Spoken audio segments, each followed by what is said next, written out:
ugu weyn oo isleeyahay ka hadashay waxaa ka mid ah dadka Oromada ah oo jooga Puntland oo nagu haya dhibaato dhaqan iyo mid diineed iyo mid nadaafadeed intaba ku haya gobolkeena gaar ahaan magaaladeena Boosaaso waxay nagu hayaan dhaqan bedel waxay nagu hayaan diin bedel waxay nagu hayaan dhibaato ayagoo macatabkiisu yahay oo aan qarsanaynin bay shaariciyada wareegayaan naagahood iyo nimankoodu dariiqa isku dhagdhagayaan isku dhunkanayaan waxaasoo dhibaato ah dhallinyarteennii way ku dayatay garankii wuxuu xirtay surwaalkii yaraa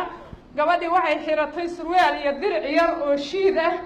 oo ay maxaan ku dhahay surwaal yar u xiranayso gabdhii xijaabkii way dhigeen way isqaawiyeen waxay ku daydeen Oromadii magaalada waxay ka degeen saddexda irid dekadii bay degeen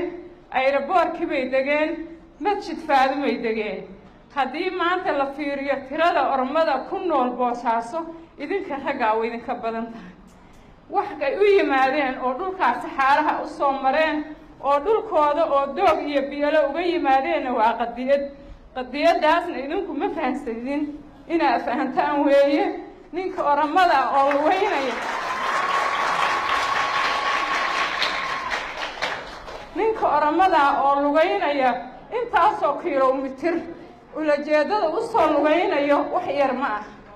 arrinta uu hadda ra'iisul wasaarahoodu wado imaaraadku wado Soomaaliya in la bedelo dhaqanka la bedelo diinta la bedelo waxa weeye dhulkooda la qabsado Itoobiya ma haysato waa 100 milyan dekad ma leh inaguna 10 milyan dhamayn baan 10 dekadood leen waxay u socdaan waa dekadaheena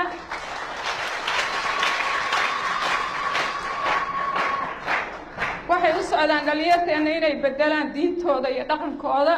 magaalada haddii hadda qabooba yimaado nadaafad xumadeeda cudurraa ka dhalan kara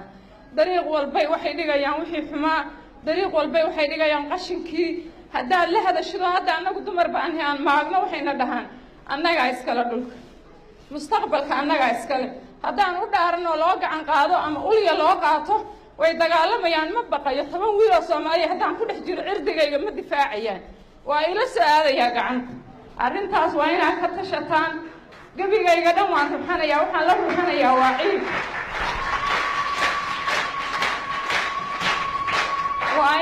waa inaa annagu dhaqaalaha waa ururinaynaa haddaan gabdhanahay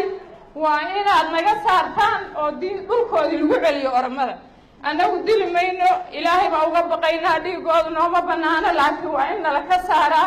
dowladda Puntland waxaan u sheegaynaa Oromada Puntland joogta waa in nala ka saaraa waa in lagu celiyaa dhulkooda waxaan kula dardaarmaynaa ummadda Soomaaliyeed inay ilaahay ka baqaan inay diintooda ilaashadaan dhaqankooda ilaashadaan inay dhulkooda ilaashadaan waa inay midoobaan qabiilka iska daayaan dhibaatada isku hayaan iska daayaan waa inay il dheer yeeshaan Itoobiya Eritrea iyo Imaaraad waxay ku heshiiyeen oo loo yaacaya waa dhulkeena waxa Imaaraadku dekadaheena u qabsaday Itoobiya oo xuduud rabaa in uga dhigo Itoobiyada yaacayso